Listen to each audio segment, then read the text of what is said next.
What's up, guys? It's TJ Shafer. Thanks for tuning into the Huntcast. This is episode number 180. Jace, can you help me? No idea, man. Have no idea. Okay, well, it's 180 something, guys. You know how we don't even pay attention to this crap. So anyway, we have a special podcast this week because we're not in our home studio. We just talked about last week moving into a new studio, and right now we are at Rich Ishihara's studio. Did I pronounce that right? Yeah. Close enough? Yeah. Okay. So Rich was on the podcast, a couple of years, 3 or 4 years ago. It's been a long time. And at the time, he was a pig killing machine. He kind of got us interested in thermal hog hunting. And anyway, long story short, we've kept in touch and we've talked. We're actually from the same hometown area. And we got Rich Ishihara today with us on the podcast. So, Rich, how are you? I'm doing well. You're doing well. Thank you. Jace? Oh, and I didn't even go through the whole intro. I got Jace with me today. How's it going, guys? Yeah, there you go. And also, guys, don't forget to follow us on Instagram at the Huntcast. Leave a review, all that good stuff. That's we're gonna do a real quick intro today. Okay, is that cool? Jace, you good? I'm good with it, man. All right. Well, like I said, this podcast is going to be a little different. And we're going to talk hunting, but we're going to talk about a lot of other stuff too. And we're going to kind of introduce you guys to like a new, I don't want to say season, but kind of a new series that we're going to be doing a spinoff from this podcast. And it's going to encompass everything that we do from now, which we just finished our turkey season. Okay. Literally, the last podcast was about our Wyoming, South Dakota hunt. Podcast before that was about our Florida/Arkansas hunt. And so we're done hunting for the springtime. We're done hunting turkeys. And we're about to kick off our preseason activities for hunting season for 2025, 2026, right? That's correct. Right now, this is where the real work starts at. So. Yeah, it's fixing to get hot and it's fixing to get sucky, and that's what we're going to do. But we're here today with Rich because Rich, man, I looked before I came over here, okay? And Rich was a part of Ultimate Night Vision, right? Is that? Yes, sir. I worked there from like 2015 up until May of last year, so almost 10 years. Okay, so he was a part of Ultimate Night Vision. Ultimate Night Vision sold optics, specializing in thermal or night vision, correct? Yes, sir. All types of optics. And then were you the brainchild behind the Ultimate Night Vision YouTube page?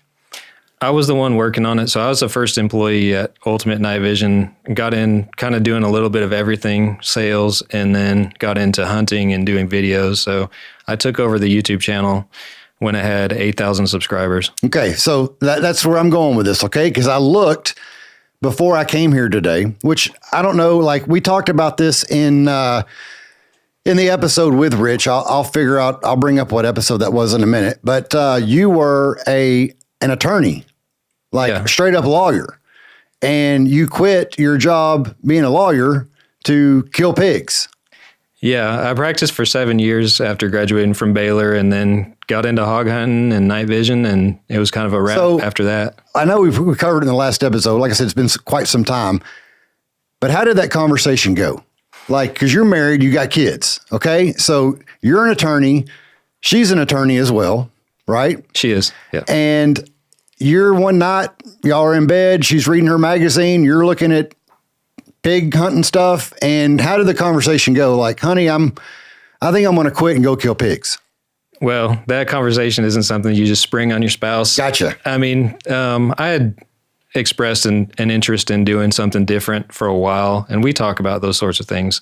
And so it's not like it was a surprise, but I had gotten into hog hunting and night vision, and I got deep enough into night vision where if it wasn't going to be a business, then buying all this stuff as a hobby was going to be a problem. So it was a pretty easy choice from there on. So Rich was on episode 57, which was released December 6th of 2019. So 5 years ago. Man, that's crazy. Yeah, it doesn't seem like that long ago. I swear to God, it does not seem like that long ago. But yeah, I mean, I feel like we all Jace and I, we both work regular jobs, and we work. I love my job, Jace. Like, it's a job that I look forward to going to every day. Do you feel the same way? Same way, man. Okay. Like, I enjoy my job, but I'm not going to tell you that I don't think about doing something different. Like, I would love to hunt full time, like, guys like Michael Waddell and all those that we've had on this show, like that's what they do.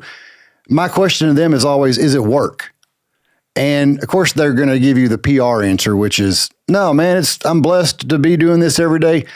Did hunting hogs become work, Rich? No, not really for me.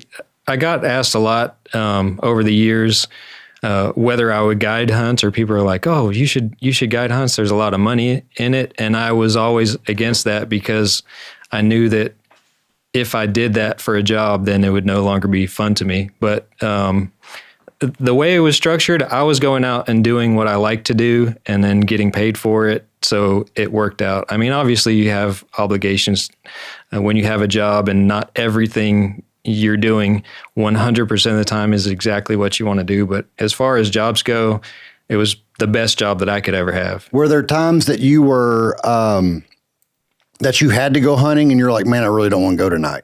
Because ultimately you went every night, right? Or 4 or 5 nights a week? Like, what was your schedule like? I started out going several times a week, and then as you get older, it takes longer and longer to recover from staying out all night. So back at the end, I was going about once a week. Okay. All right. Well, let's get into that. Okay. So you, this is what I wanted to get to a minute ago. You took over the YouTube channel with how many? 8,000 subscribers, almost 9,000? Yeah, 8,000. I looked this morning and there's like 1.9 million subscribers to the Ultimate Night Vision channel. Okay. Insane. Okay. 1.9 million people.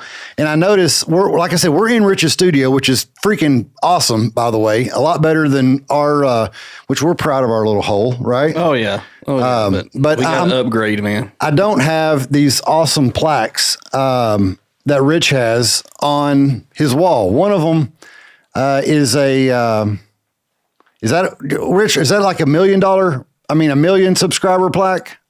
Like, these are only things that I see on my kids. My kids watch YouTube all the time, and these are the plaques that like all the little teeny bopper YouTubers have on their walls. Like, one of them's $1 million and one of them's what? Yeah, the silver one's for 100,000, and then the gold's for $1 million.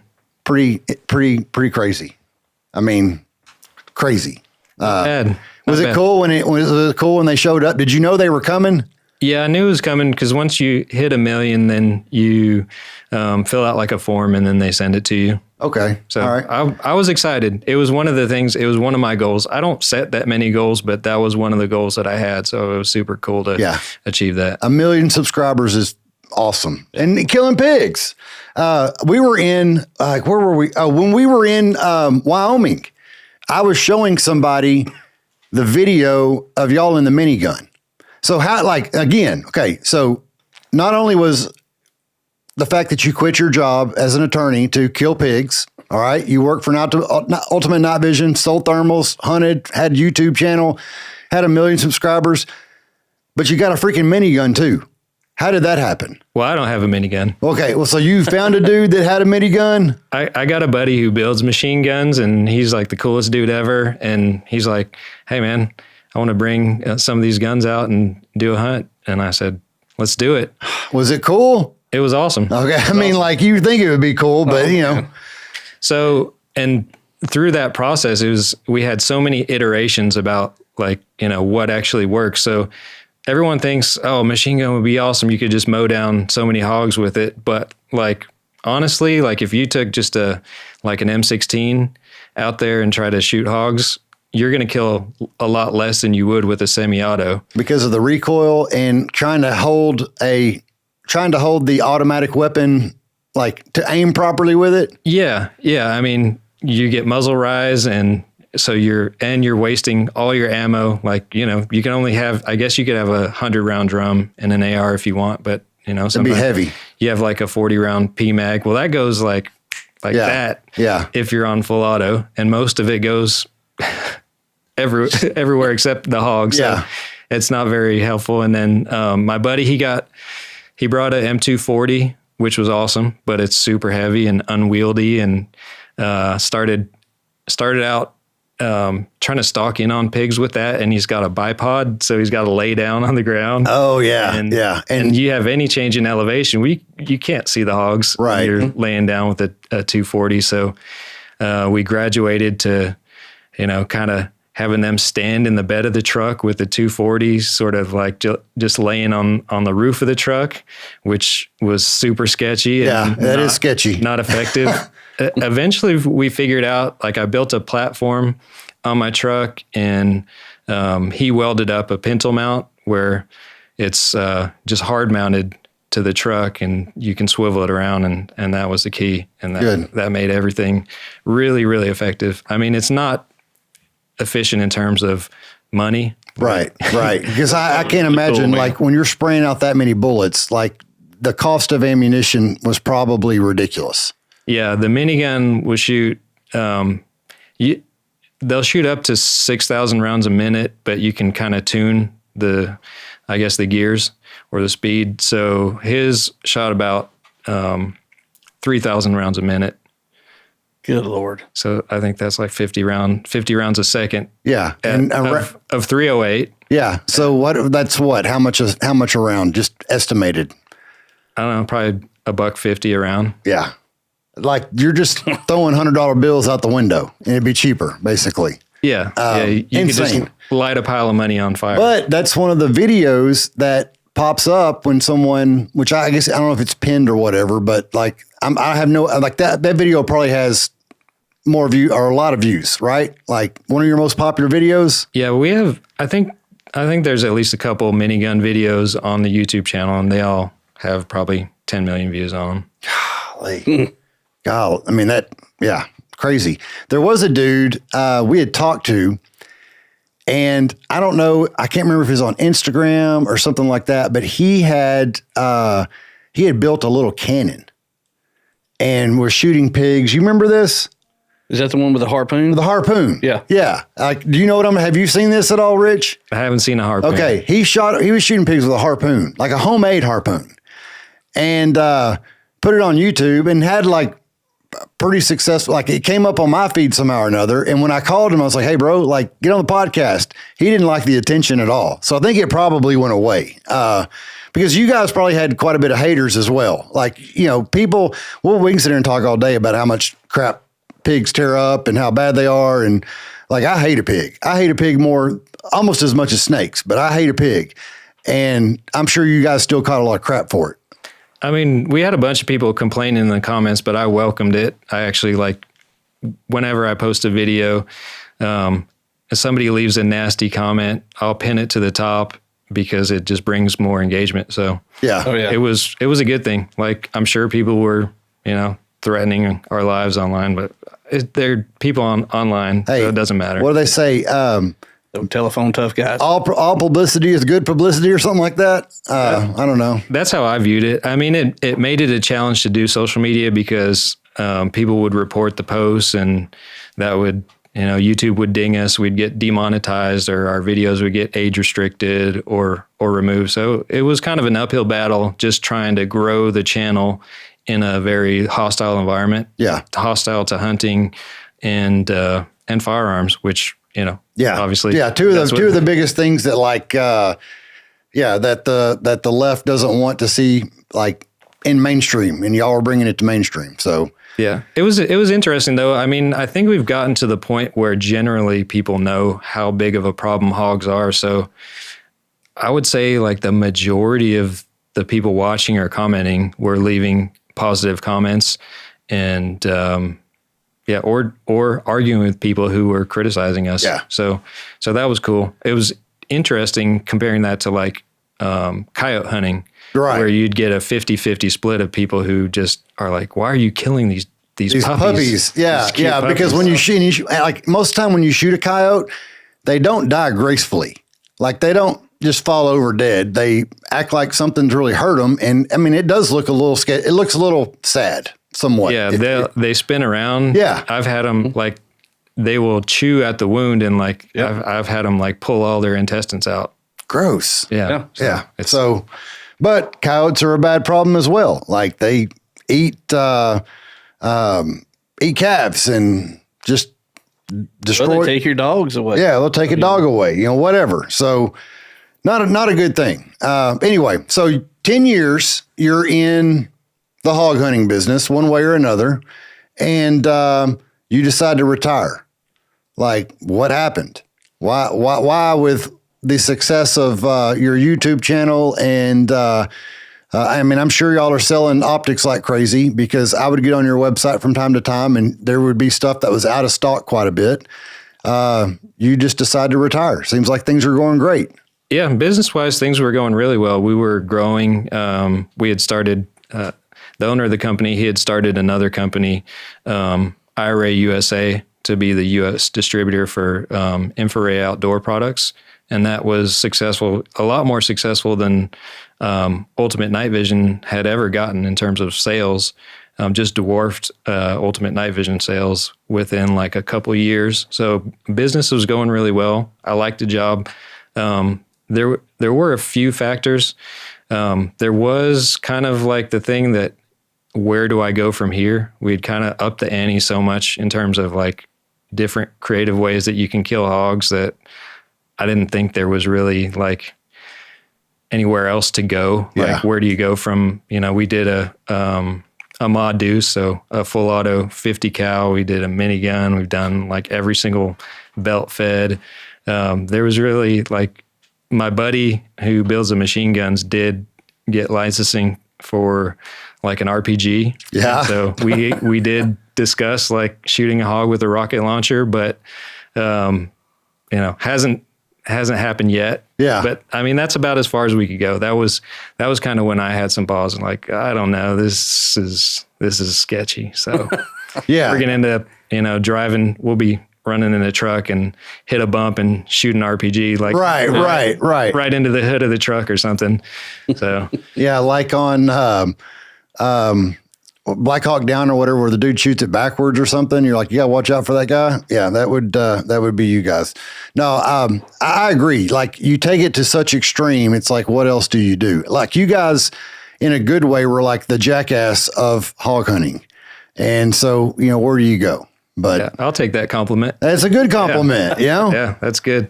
So there's that. But the biggest reason was, my kids are teenagers now. They'll be in high school next year. So I've been realizing that, I have a limited time to spend with them while they're still at the house. Yeah. Theoretically, they could. They can be like my oldest daughter and just say, I'm going to stay at home. So no, I'm joking. Yeah. But yeah, I just want to prioritize my time and spend my time in these next few years with the family. So I'm still hog hunting. Like, I'm still doing all the same stuff I did. I'm just not getting paid for it. Yeah. Just doing it for free, which is fine because it gives me the freedom to either do it or not. Like this month, I haven't hunted, I think, at all in the month of May, and it's fine. So yeah, well, we were driving back, I guess from Tulsa, and we came across a certain river. I'm going to go back to my duck hunting days and not name lakes or rivers. Okay. But we were crossing a certain river and there was a lot of farmland in the area. And I thought about you and I was like, I bet Rich has been all over the place, throughout here. And, man, it just like, it's something that we don't get to do that often. When we've done it in the past, we've never done the farmland stuff. We've done more of the cattle ranches and things like that. Lots of cattle ranches, but man, it's just, if no one's experienced thermal hunting, it's definitely something that is fun. Not necessarily with a minigun, just an AR with a thermal on it. Like, it's super fun, super cool. Yeah, it's a really unique experience. I mean, just for me, I'm a technology guy, so just the technology of being able to see stuff at night and sneak up on animals using technology is super cool. And then you can kind of gamify it in terms of like increasing your efficiency or seeing how close you can get to hogs when it's pitch black and they because you got, they don't like, know you're there. There was that one video where somebody is within a foot from them, like very, very close in to between of all of them. I mean, there's a couple of dozen, it looked like. Yeah. And he was just walking around. Yeah, that'll get your heart pumping. Yeah, for sure. For sure. So now you're just going to do it for fun and build awesome podcast studios. Yeah. Yeah. I kind of get to do what I want and be free. So are you doing your own podcast now? I don't have my own podcast. I'm producing a couple podcasts here in the studio, and then I'm helping some folks build out a podcast studio. Very cool. Very cool. So kind of brings us like full circle to where we are. I called Rich because I wanted to talk about more hog hunting and thermal hunting and all that kind of stuff. And then he tells me that he says, well, I'll be on the podcast. It's great. But like, I'm kind of retired. And I was like, okay, well, in the meantime, in the background, Jason and I are talking as we're wrapping up our spring turkey season about hunting season in the fall for 2025, 2020. So this next fall. And just like I said in the last podcast, or maybe the one before, we are in the process of working with some new partners, and they have thrown out some ideas and we've thrown out some ideas, but kind of what we're looking at right now is, I don't know, several years ago, we did a YouTube series that kind of chronicled some of our hunting season, but this year we're going to do it, and we're going to do it upright. So the series is going to be called A Season Full of Weekends. And, you know, you guys know that Jason and I work regular jobs. Paul works a regular job when he's on the show. We all work regular jobs, and we hunt on the weekends like probably 99.9% of everybody, unless you're rich, and he hunted all the time. But we're going to chronicle how we hunt in East Texas and how we get ready for hunting season, which we start Jace, like next month, like June's when we typically start, right? You can start getting everything ready to go. I mean, and we're at the point now where I have to build a new deer stand. You still have to build a couple of stands. Yeah. So we're starting right now. Yeah. And so like deer season typically kicks off the last weekend of September. Is that right? Yes. Is that right? Or is it September? The first week? It is the last full weekend of September. So okay. Right. So and that may be if October 1st fell on a Saturday. That's when your deer season starts. Gotcha. So we got 3 months, June, July, and August to get ready. And in all that, we got summer trips, summer vacations with family. We got softball. I mean, like just life's busy, Rich. Like that's why you quit, because you're like, this is too busy. I'm quitting. Right. Yeah. So we got stands to build, all this kind of stuff. We got to get this podcast back going like full time.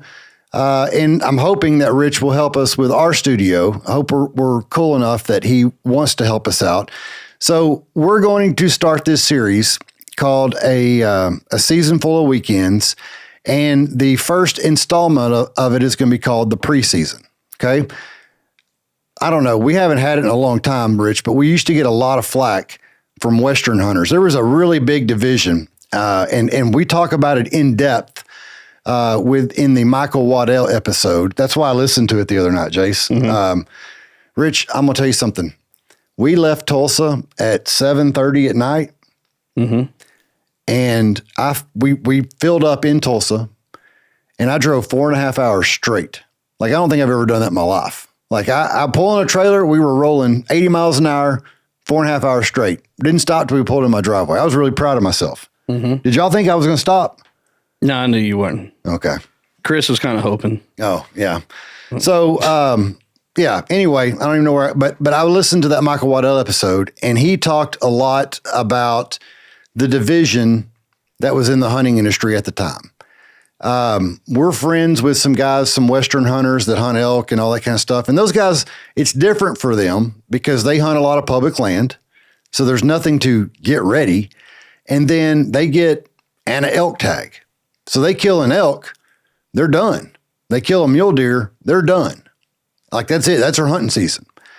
We hunt in East Texas, an MLD lease. And we got to figure, like, I got to remember what that stands for, because somebody asked us about it. Look that up, Jace, while we're sitting here talking. We're an MLD lease, which basically means that we have a program at Texas Parks and Wildlife where we survey our deer herd. So we do harvest reports during the hunting season. not even necessarily hunting reports. We do, what do they call it? Observations. Observation. Yep. We got to turn in an observation card, Rich. So any deer or any animal that we see, we have to log on an observation card. We turn that in at Texas Parks and Wildlife. We do spotlight counts during the summer where we drive through all these woods and we're shining a spotlight and we give them that many number. Yeah. Can I stop you there? Yeah. Why don't they do something that's more effective than spotlight counts? Like, why not just get a cheap thermal or something? I mean, can you do that get a much more accurate count? I think the reason why they do the spotlight count is because it's just really, really cheap. And yeah, we would see, by the way, MLD stands for Managed Lands Deer Program. MLD is Managed Lands Deer. I would have not thought it would have stood for that. But, Jace can probably talk a little bit more about the spotlight count than me, but I know that they just do if you see 6 deer all night long, then you got to multiply that by the million. acreage and all this kind of stuff. They've given us a program that we drive 100 yards and then we look 100 yards out and we count whatever we can see in that 100 yards. And then we go another 100 yards. And throughout the season, of course, we're on, timber company land. So we have to go and see, how far we can see in certain locations. So there might be a spot we can see 400 yards, might be a spot 50 yards. So we have to put it in a program that they've given to us. And when we go through, we just, add up the number of deer. We see the bucks, does, unknowns, things like that. Most of them are unknowns because, they're quite a ways away and it's kind of really hard to tell if they're a buck or a doe. Okay. Because y'all have thermal, so you can tell the difference. Absolutely. You pull out a thermal, you see deer everywhere. Absolutely. You pull out a spotlight. But it's 1%. Yeah, probably. But and when we say we go 100 yards, we don't go 100 yards, stop, and then look around. We're driving a Ranger, somebody's shining a spotlight, and we say there's 5 deer there, and then a couple minutes later, or a couple seconds later, okay, there's 2 deer there. Okay, there's no deer. We're doing it on the run, basically. Yeah, because unfortunately over there you got a lot of outlaws. So the deer hear the trucks, they're either going to stop and hide or just book it. Which it seems like, if you're on a Ranger, those deer might be gone long before you. Yeah. You're only getting a small percentage of the deer herd. We're driving probably about 15, 20 miles an hour down these roads, just shining and before they leave. We also text our game wardens, which we know, and say, hey guys, just so you know, we're doing a spotlight count over here this night. Because they have been known to go check on some people, let's just say. We ran up on a spotlight count. I think it was they had a Parks and Wildlife sign on there, but we said, hey guys, what's going on? Yeah. And they're out there spotlighting deer. We're like, can we get around you? We had the minigun. So we go ahead of them on the road and their spotlight count was 0 there on out probably. Cut loose. And then, 10 minutes later, they come in looking. Yeah. I think it just goes back to the MLD program, kind of being, like us, it's a deer lease. It's a 4,000 acre deer lease. There's guys on it that pay their $1,000 and they come hunt. Like back then, it was just kind of like the working man's, deer lease, hunting club, whatever you want to call it. And so I think going back to your question about spotlights, you can buy a spotlight for $30 and opposed to, what is a cheap thermal? I don't know. They're getting pretty cheap. You could probably get a decent thermal. Like if you wanted a handheld thermal to count deer, you can probably get one sub $1,000 now. Oh, wow. That would, obviously work 1,000 times better than the spotlight. Look at me still in salesman mode. I know. Well, look, dude, what I've always wanted, and I just can't pull the trigger, is I want a helmet. And he's got a couple of helmets hung up on the wall. I want a helmet with some optics on it that I can flip down. That's the way to go. I think that's the coolest thing in the world. What's a rig like that going to cost?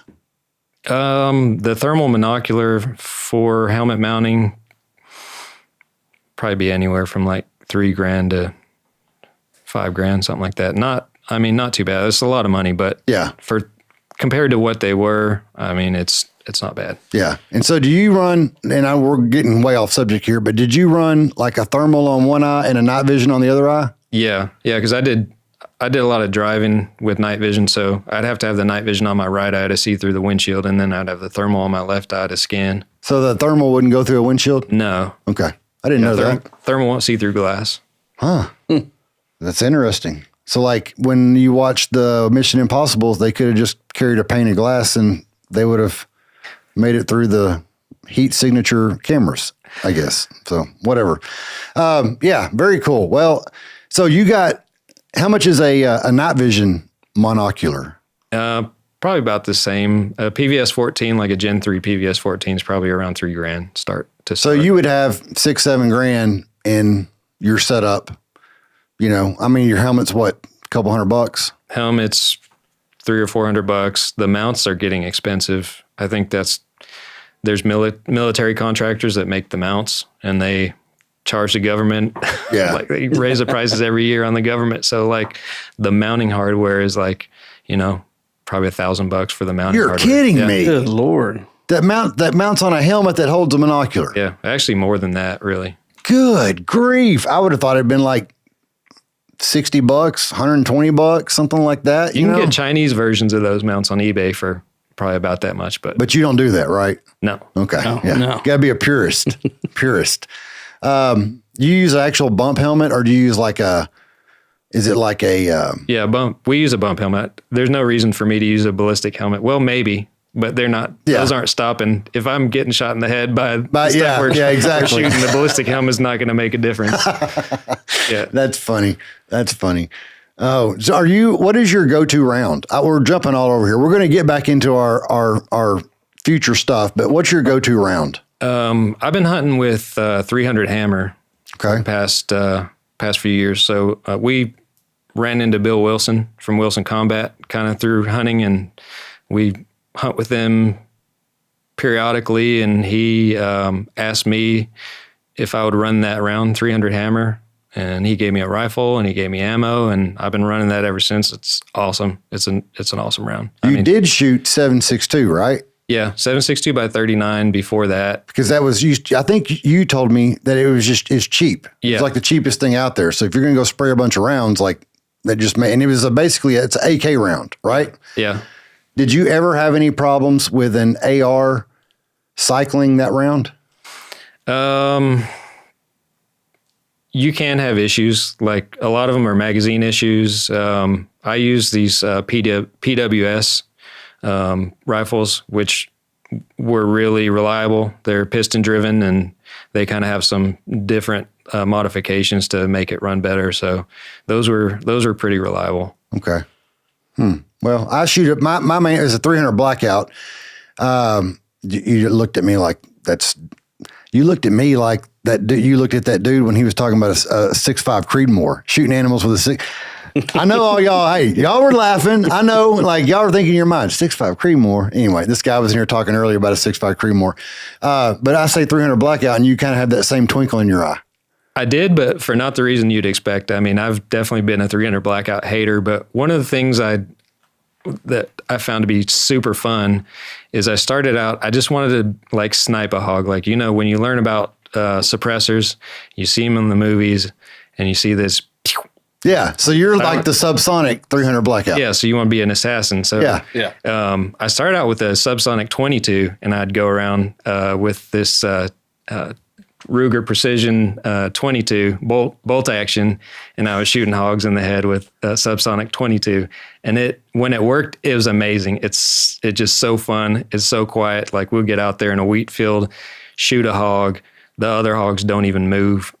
You know, walk over. You just hear the pin. Yeah, walk over to another one, shoot that one. But the problem with subsonic 22 is, I mean, you have to get the shot placement perfect. Right. So even if you shoot them like where you think it hit them in the ear hole, you know, you drop probably 1 out of 5. Yeah. So the next thing we moved on to is subsonic 300 blackout out of a bolt action rifle. So these CZ 600 trails, I got a couple of those, and we've been sniping those with subsonic 300 blackout with Lehigh Defense copper CNC ammo, and it's pretty awesome. So is the reason why you use the bolt action 300 blackout is because the subsonic round doesn't cycle as well in a AR? No, it's just way more quiet out of a bolt action than out of an AR. You don't hear the action moving. Yeah. Yeah. Okay. That makes sense. The gas is not coming out of the ejection port. Gotcha. Okay. Well, God, that was kind of crazy that we just went off on that. But anyway, so what our plans are is, there was a time that, let me get back on my train of thought. Western hunters looked down upon us Southern hunters. Okay. Because when it comes to deer season, we did the whole MLD thing, and that's how I got. Okay. So they shoot an elk or a mule deer and they're done hunting. All right. Which that would just suck because I don't know what you do the rest of the time. We're an MLD lease. And so we do these spotlight counts and everything. And Texas Parks and Wildlife awards us how many they give us. They say, because you've done this and you counted these deer, your population must be this. So in order to manage that herd, you're going to get this many doe tags and this many buck tags. So when we were in Wyoming turkey hunting, they're all amazed that when you buy a hunting license in Texas, you get, I don't know what, 4 doe tags and 4 buck tags. Like you get a bunch of tags, and then you get 3 turkey tags. Like you get a ton of tags when you buy a Texas hunting license. Apparently, like all these other Western and Northwestern states, like you have to put in for a draw in some units, and hell, we can hunt all over Texas with our hunting license. Like it's not restricted.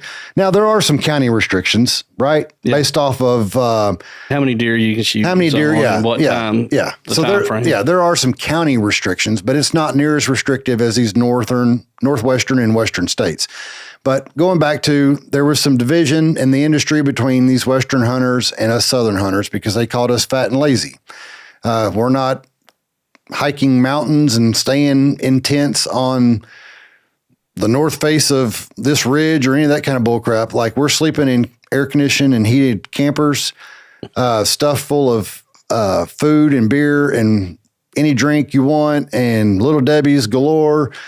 We go to our box stands, which Rich, last year I started, I'd bought a couple of these all metal stands. The brand that I really like is called Atascosa. They're made by Atascosa Wildlife Supply down in South Texas, and it's like a 5x7 deer stand, all metal. It's got like like 1-inch square tubing that the frame's built out of, and then it's skinned with some sheet metal, painted real nice, all this kind of stuff. Okay, it has like camper doors on it. It's all seals up. It's like any of the premium deer stands that you see. Okay. And I bought one, I don't know, 4 or 5 years ago at a show, and I got show pricing for it. And so I think I paid $4,000 for it. Does that sound right, Jason? Yeah. And I really like that stand. And I thought, man, I can build one of these a lot cheaper than that. And so I started calling a couple of our metal supply houses, and I got some pricing on material.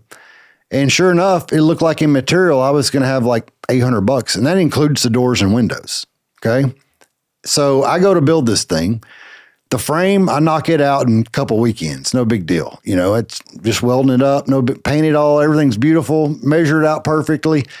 And I go to putting the sheet metal on it. Okay. So I'm using stainless steel sheet metal that you buy at any heating or HVAC warehouse. And they build like air conditioning plenums out of this stuff. It's a 4x10 sheet of sheet metal. I think it's 16 gauge or something. I don't know. But I go to skin this deer stand, and what I do is I take this 4x10 piece of sheet metal. I go to Lowe's and I buy some, I think it's actually a 3/8-inch thick foam insulation board, and then I buy some indoor-outdoor carpet. Okay, because all these nice deer stands, Rich, are carpeted on the inside. You know what I'm saying? So I go and I buy the 03M spray adhesive that we used to stick HydroTurf on boats with, and I spray the sheet metal. I put down the insulation. I spray the insulation. I put down the carpet, and I start skinning this deer stand. And in theory, it's a great idea, but one person by themselves. Now, most deer stands, Jace, are 4x8 or 5x7, right? Yeah. Okay. 4x8, and that's a big deer stand. That's a lot of room to hunt. You and 2 kids all day long. Well, I'm big on not wasting material. So all of your metal comes in either 10-foot or 20-foot sticks. Okay. So it just makes sense to build it 10-foot wide, right? And so I end up building a 5x10 deer stand. All right. And I'm 6'3", and so I don't want to duck in my deer stand, so I make it 6'6" high, and it peaks at 7 foot. Okay, so the peak in the middle, 7 foot, it goes down to 6'6" on each side. I didn't realize how big it was going to be, Rich. Like, I build this thing, and I'm like, this sucker's big. And then I go to handling this sheet metal with insulation and carpet on it by myself in my shop, which, by the way, I went above and beyond, and I riveted the sheet metal to the frame. So, like, I'm telling you, it's pretty sweet. But it took me forever. Like, it took me forever to do it by myself. Had to cut out my windows, had to seal everything up. I realized real quick that, and this is probably a good thing when you say it out loud, at least, but I am not good with caulk. Okay. I don't handle caulk very well. All right. Jace, on the other hand, might do better. No. But yeah, I had it everywhere, man. Like, it was just a huge mess. And I'm using like this aluminum, or not aluminum, but it's metal caulk, which is it's very heavy with silicone. So it's not water. You can't wipe it off with water. And it's silver color. So I'd come in my house looking like the Tin Man after working on that deer stand for a while. But anyway, 5x10 deer stand. I put a 3-foot porch on it. So now it's 10 by 8. You got a house. I got a house, bro. He's got a storage building. But it's bad to the bone. Isn't it, Jace? Like, it's bad to the bone. It's nice. We can put 4 office chairs in there, and people could still probably lay on the floor. Yeah. So It's set up nice. It is. You go to talking about a window unit in there? No, I didn't. I didn't do a window. I mean, yeah. So his buddy at the last Deer Expo show that they went to, they've come out with these, and you'll have to explain it, Jace. You can say the name and all that kind of stuff, but it's a power source. Yeah, it's made by Monarch. You see it on YouTube channels or TikToks or whatever, and he's got it where it's a solar panel on the outside, and he can rig up fans, all kind lights, all kind. I mean, it's a power source in his deer stand. Do you put like a 12-volt battery or something like that in the deer stand that the solar panel charges, or what? Does it have an internal battery? It's got an internal battery from what I know of. Okay. But, I mean, so it holds charge for a long time. Technology is coming a ways. Now, Rich, you got to come to Bird Mountain with us one time. I mean, it is rural. Like, I don't know how else to say it. It is rural, and it is raw. Like, it is just timberland. And every time we go, these people on this podcast know, every time we go, we're tearing stuff up. Like, not on purpose, but I mean, we've had 3 or 4 tractor flats. I mean, you name it, it's happened out there. When we go to work on this stuff, it's just rough land. I know we're making it sound like real fun, like you really want to go, but bring your helmet. Yeah, bring your helmet for sure. See the scar on my head? Yeah. I got a scar. That's from Bird Mountain. That we were same. My shoulder's been killing me all day today. We were 6 years ago. Yeah, we were driving, filling up. It was right after our so we have an annual meeting in April where everybody pays their dues. Okay, it's like everybody meets at deer camp, and you pay your dues for the year, and you secure your spots. Well, we wait to see if anybody doesn't pay their dues, because at the end of the meeting, it's like NASCAR. Everybody takes off to go claim these unclaimed spots. All right. That was so much fun. It was fun, so man. I mean, like, you had to have a strategy, because nobody would really know who wasn't going to come to the meeting. And so you went to that meeting and you're like, oh, is Joe not coming? You know, you're thinking, you're not saying it out loud because you want to bring attention to the situation, but you know where everybody's spots are on this deer lease. And if they don't pay by the close of the meeting, I got, like, you have to put your name on a board that's painted orange, Hunter orange, and it'll say Shafer on it. Yeah, T. Shafer, and then the current year. And so I'd have like 6 or 7 of those in the back of the Ranger, and they would adjourn the meeting. I'd crank that Ranger, and I'm hauling butt to the lease to go nail a sign up on this spot if I want it. Okay, it was so much fun. We got the last year we were able to do it. TJ was driving the Ranger. We had built our signs, already had them on sticks, pegs. So as we're driving through, we're not getting out. We're just throwing, harpooning it into the ground, and we're gone. Because we can go back and fix it later. We can go back and make it pretty later. But we're throwing sticks in the ground, just claiming stuff. People were coming about, how'd y'all get to... How many spots did y'all just mark? Well, we got all these right here. How'd y'all get them so fast? Don't worry about it. Yeah. We had it down to a science. But we had finished doing this one day, I don't know, we filled up some feeders. We did something. We were driving. Yeah, protein feeders. We were driving through the lease, and we went up on what we call the mountain, and it was just logging roads. It's just logging trails is all it is, because it's a timberland track, or a track where they grow timber. And, it's springtime, late springtime or whatever. And so the grass weeds have started growing up in the roads and everything. And I mean, it's probably close to waist high weeds. And we're just driving the Ranger, through it. And we've driven this 3 times already, and we're going back for the 4th. Yeah. And we're probably going 15 miles an hour. Like we're not being stupid reckless, but there's a tree limb who had fell on the road, and we'd gone around it already. And I go around it this time, and when I do, we hit a stump that's covered. You can't see it because the grass is so high.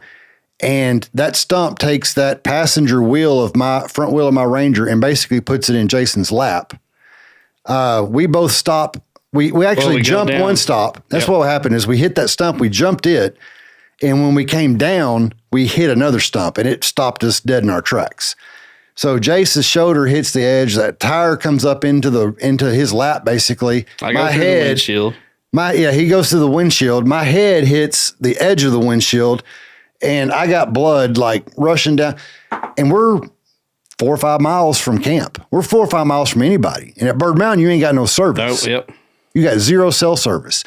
So I took my shirt off, wrapped around my head, and Jace is like holding his shoulder like it's bad. And I tell him, I said, look, I'm either going to die on this mountain or we're going to start walking.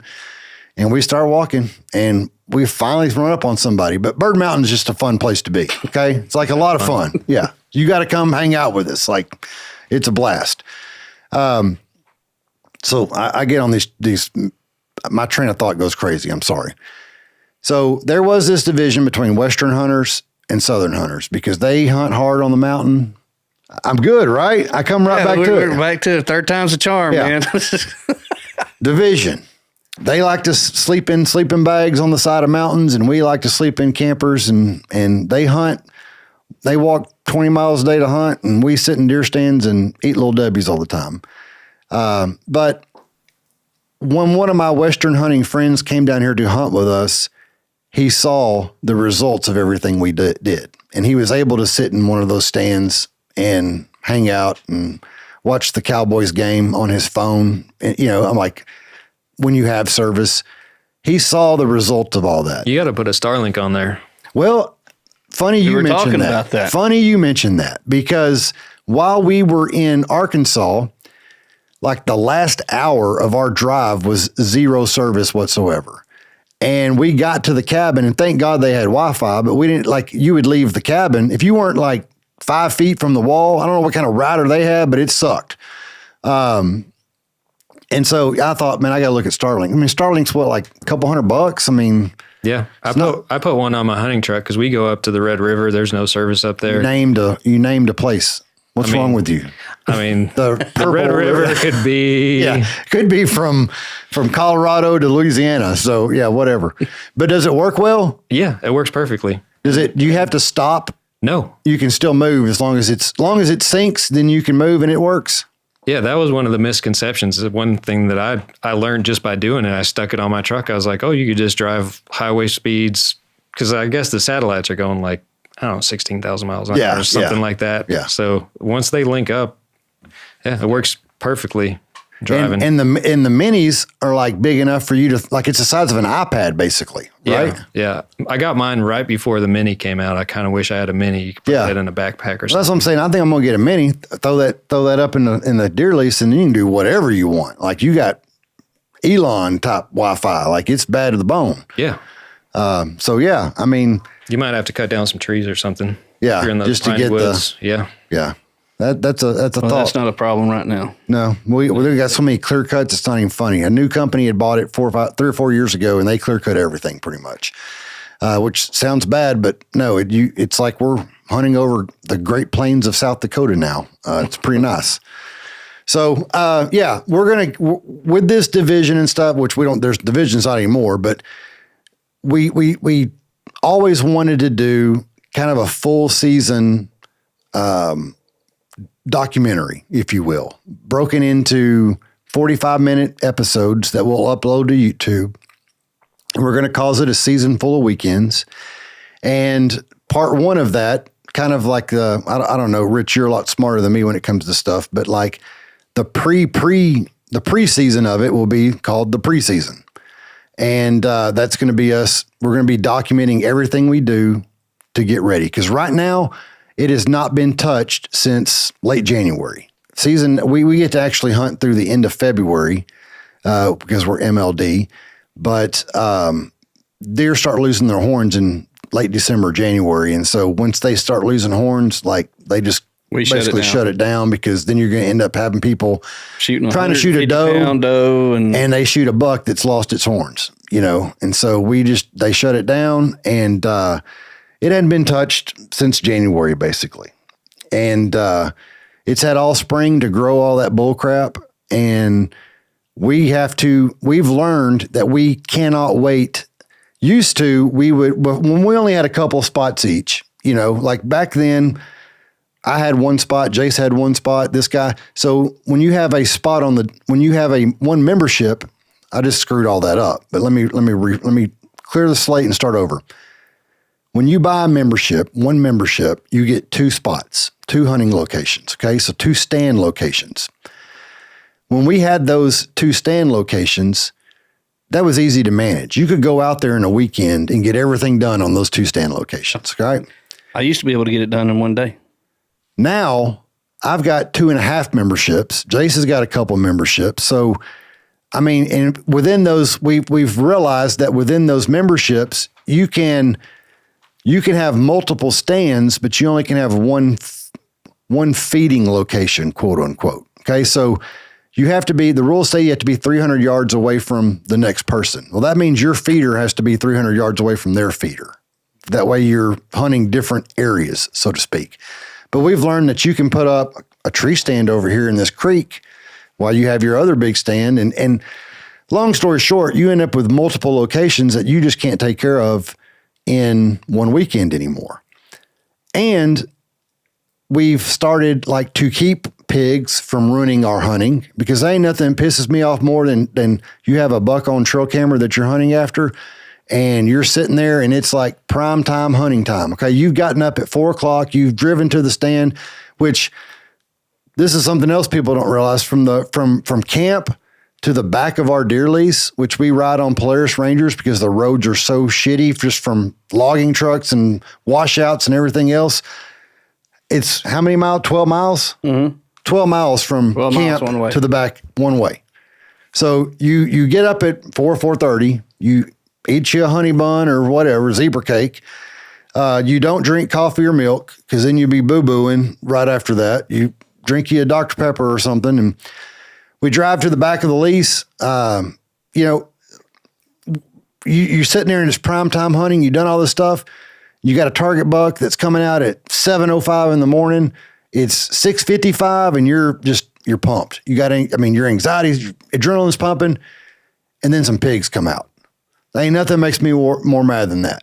And so for us to control our pigs somewhat, because we can't kill them all, and this is I want to know how your hunting affected the population, because that is something that I really want to talk about in a little bit. Instead of trying to shoot them, we put hog panels around all our feeders. So we would do 8 hog panels, which would give you a 16-foot circumference barrier around your feeder. And when we did that, it dramatically increased our buck sightings, dramatically, which we knew it would increase somewhat, but I don't know, man. I guess those pigs getting in there eating all that corn and stuff, it just gave them, it allowed them to, I guess, get their scent even more and more in the area. And the big mature bucks just wasn't going to be around that kind of stuff. But when we started putting those panels up, it made a big difference. Only bad thing is you could not have a single greenbrier or vine anywhere in your place, and you put those hog panels up. Now they got something to climb. It is impossible to get all the vines and stuff off of them. And so we have to go out early and start spraying them just to keep stuff from growing up in them. I say all that to say there's a lot of stuff to do, and we're fixing to get started in doing that. We got to deliver the big 5 by or 8 by 10 stand out to the deer lease. All this stuff is about to start happening. And so we want to chronicle it for the preseason to show everything that we do. And then once the season starts, we'll have like part 2 of this season full of weekends where we're actually hunting and documenting it all. So we got a lot to do, a lot of technology stuff to do. And so when you told me that you built a podcast studio, which this podcast studio is awesome. I'm going to have to try to lean on you a little bit because I can do some video stuff, man. Like on football season, Friday nights, where am I at, Jace? I'm on the sidelines, baby. And I'm filming the great and mighty new Diana Eagles, and putting together highlight videos for them. And I love doing that kind of stuff. But when it comes to all of this, like it just a little bit above what I'm capable of. So, I'm hoping that you will accept our invitation or our request for help a little bit. And we won't I'll be a consultant. Okay, perfect. That's what I want. And we'll put you in the credits. How's that sound? Sure. So yeah, Jace, I talked a whole lot. Like what else we got to prepare for? Everything. I mean, like I said, we got to start again with building deer stands, getting our feeder pins, back up where we can see through them and, get our corn out and our protein out. I mean, it's just a lot of stuff that we'll be packing into weekends. Yeah. So Rich, we have all this preseason stuff, which includes, making sure that the feeders work, making sure that we're spraying the feeder pins, then we mow, then we disc. We got to do, we got to put out lime in all our food plots because this place, the pine trees are so acidic that it just destroys the fertility of the soil. I don't know what it is, but a dang oat, it'll grow like crazy in that red acidic stuff. But when you try to grow some brassicas or something that has a vegetable from it or something it's almost impossible. We got to put lime out, which sucks. That's probably my least favorite thing to do. We mow, then we got to kill all, I don't care what kind of stand you got. It's going to have 4 or 5 baseball sized wasp nest in it, which are no fun to deal with. Like we got pictures, Jace holding one up as big as his head, and Jace got a big head. Got a big old noggin. We found a baby buzzard, a baby buzzard in one of the stands one time. Those things look scarier than the adults. They sure do. They sound scary. Yeah. And it's a hissing sound. One had nested in one of our stands. They're swole too. Yeah. They're swole. They got like muscles. Mm-hmm. I don't know if you've ever been in a deer stand that a buzzard has made its home in, but it's probably the most foul smelling place that you could imagine. But yeah, found a baby buzzard. Found snakes in them. I mean, it's just everything makes their home in these deer stands for some reason. So we got to clean all that crap out. This year we had a pine tree that, is probably as big around as this table. I mean, it was like, I owned a timber company. I know a big pine tree. This is one of the biggest pine trees I ever saw in my life. With some of the rain and storms that we've had, it started leaning like really bad towards a power line, but it's on our place or it's on another person's land. It was on the neighboring place, just a foot from the fence. Yeah. But it was leaning towards our place and it was going to hit the power line. So so Jason calls them, power company comes out and they cut it down. Well, they cut it down, but they just left it all laying there. So we got to go clean all that crap up. Like it is non-stop bull crap. And we're going to have to go through all that. We go through that all spring and summer so that when October, November, December get here, like my kids can climb up in a deer stand and be comfortable. Like that's what it's all about. And so we're going to try to document all that this year. And I hope that it all goes well. It's a lot. It's a big commitment to make, is what I'll say. Because like I told you earlier, or I asked you earlier, like, were there any nights that you didn't want to go hunting? There are going to be days that I don't want to carry that camera bag. We experienced that in Arkansas the first day. I was like, no, let's screw the camera. Let's just go hunt, man. Like, let's go kill something. But that's what it takes, is that commitment to pick up that camera bag and take it with you and deal with all of it. You know, like, definitely complicates things to document stuff that you're doing. What kind of documenting did you guys do? Because, you know, when you looked at like the Ultimate Night Vision videos and you look at a lot of people's hunting videos, it's mainly like some cheesy music on the start, not y'all's, but everybody else's, some cheesy music on the start. And then it just goes to their thermal feed, and it just shows their thermal feed, and that's it. Did you guys do, like, y'all did a lot more production with yours, right? Not a whole lot. I mean, we didn't have like a lot in the way of B-roll or stuff like that. On the rundown videos, which is what we really enjoyed doing, I just hook up a bunch of phones and cameras all over the truck, and everything was kind of set up. And I tried to make everything, I guess, as streamlined as possible, because if I have to go out and get shots and set up tripods and cameras and stuff, it's just, it's not going to happen. Either, you know, you get out there and you get some footage, but you spend all your time worrying about getting footage and you don't kill anything. So it's tough. Like you really need a person who's a dedicated camera person. I really do. I never had that. I don't either. Like, I'm the camera dude. Like, you got kids though. I do got kids, but my kids won't kill crap. Like, that's the deal. None of my kids. No, here's the deal. Nobody wants to be the cameraman. Everybody wants to be the star. That's the problem. You know what I mean? Like, nobody wants to be the bridesmaid. Everybody wants to be the bride type situation. But yeah, you need a dedicated cameraman. You really do. And I tell you what, if my kids were the cameraman, like, I'd be saying something really important, or I'd be shooting this buck of a lifetime and it'd go down like to their feet or something, you know, like that's the way it would roll with me. But yeah, like, it's all about the prep too. It's all about having your gear. And this is something that was always hard for me is I don't think about things until I need it. So, like, say I'm in the deer stand and I got my camera and everything, and I'm thinking, man, this kind of mount right here would have really been a good idea.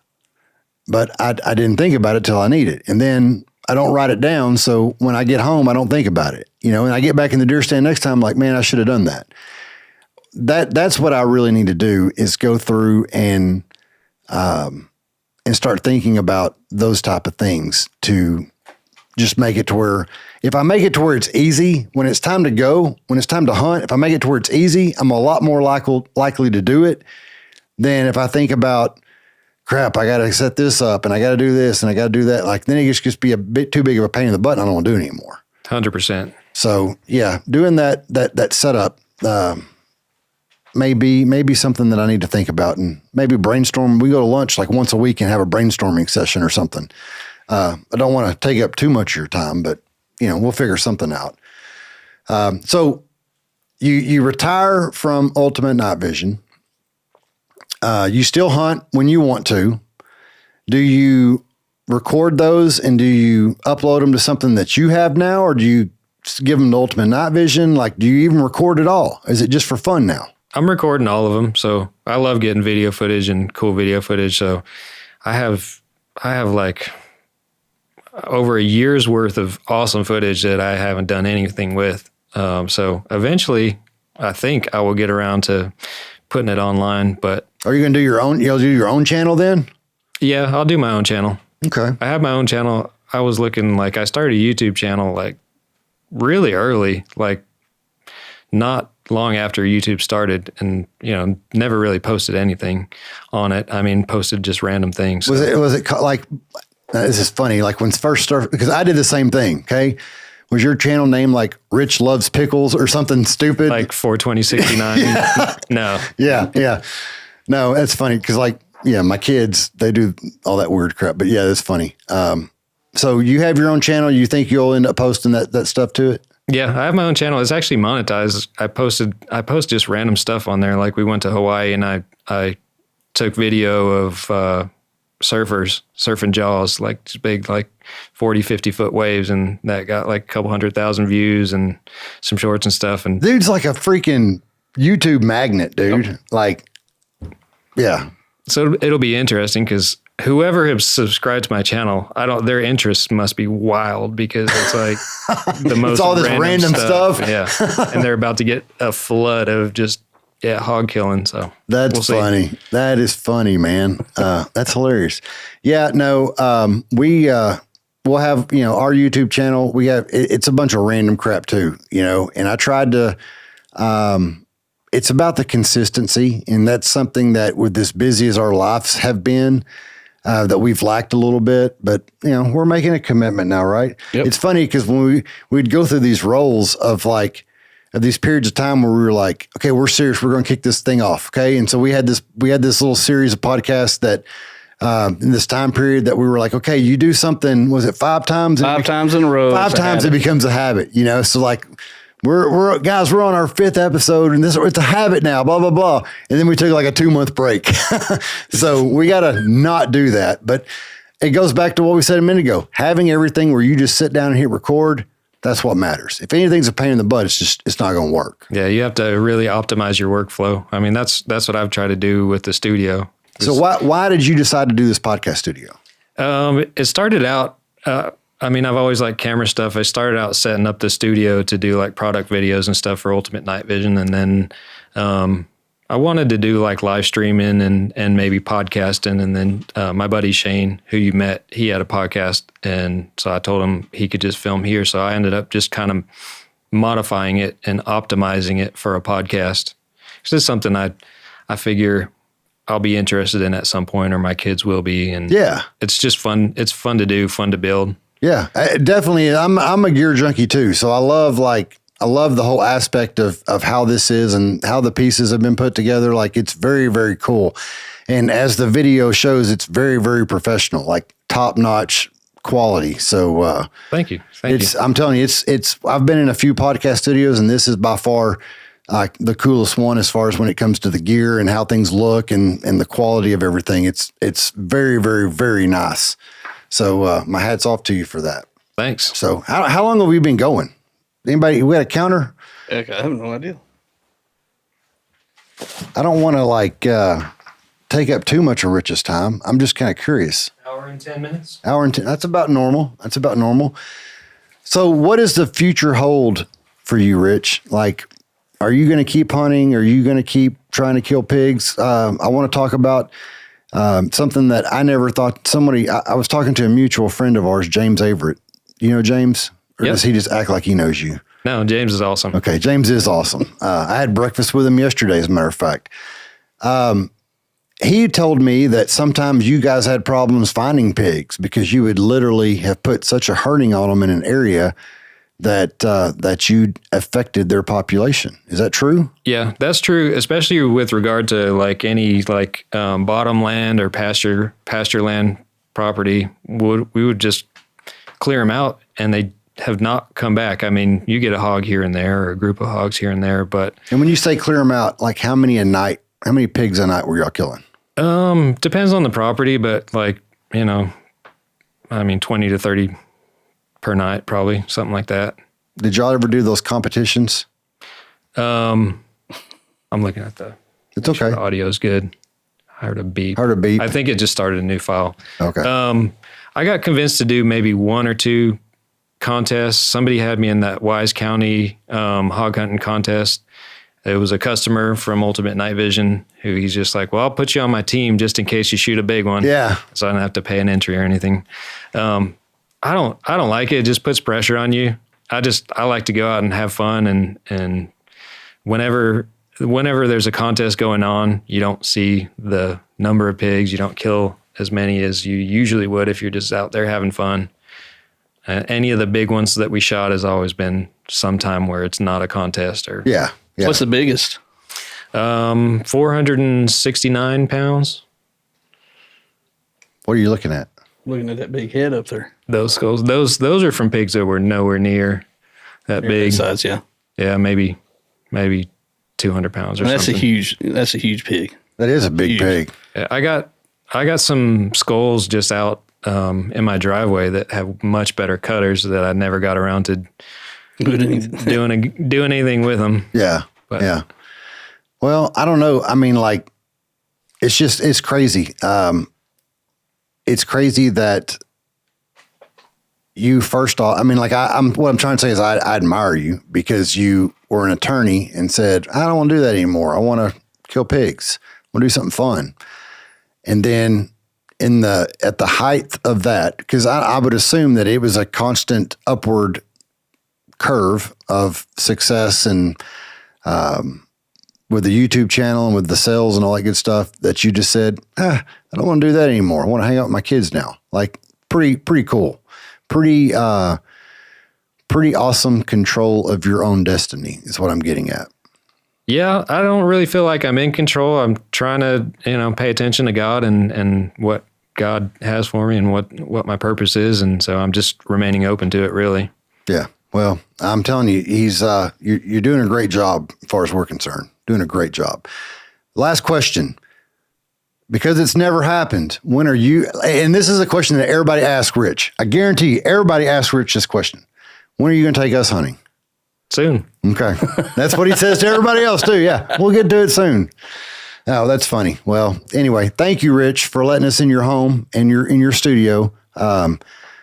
So awesome to be here. Appreciate your hospitality. Thank you for your openness on the show. Appreciate that more than anything. And this will wrap up this episode. So, guys, again, be sure to follow us on Instagram at the Huntcast.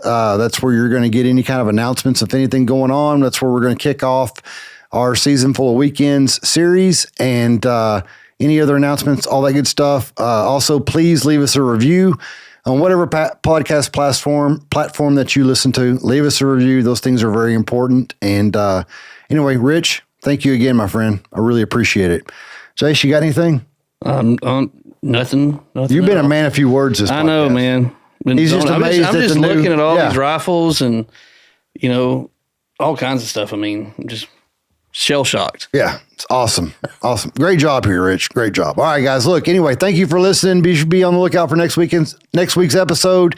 We got a good surprise coming up. We're just trying to get it lined out. I think our game warden friends are coming back to talk to Jason about some of his behavior. I don't know about that. So anyway, guys, thank you guys so much for listening. We're out.